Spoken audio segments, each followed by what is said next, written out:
Syederalun, mantan Ketua Umum Partai Demokrat Anas Urbaningrum resmi keluar dari penjara di Lapas Sukamiskin Bandung hari ini pada Selasa 11 April 2023. Dalam pidato pada hari bebasnya, Anas meminta maaf kepada mereka yang sengaja menyusun skenario besar untuk menjerumuskan dirinya ke dalam penjara sekaligus mengubur perjuangannya. Anas menegaskan bahwa skenario manusia boleh saja besar dan hebat, namun semuanya tidak akan mampu mengalahkan skenario Tuhan. Ia pun meminta maaf kepada pihak yang berpikir bahwa dirinya akan mati membusuk di penjara.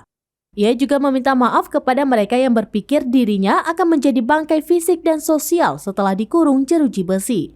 Anggota Presidium Korps Alumni HMI 2012 hingga 2015 ini menegaskan semua sangkaan tersebut terbantahkan hari ini.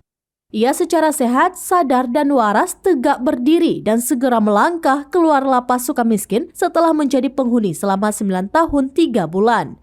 Anas keluar dari lapas dengan program cuti menjelang bebas, yakni di mana selama 3 bulan ke depan Anas tetap diwajibkan melapor ke Balai Pemasyarakatan atau Bapas. Dengan kata lain, selama 3 bulan ke depan Anas masuk kategori bebas dalam pengawasan. Namun setelah melewati 3 bulan tersebut, Anas dapat dinyatakan bebas murni.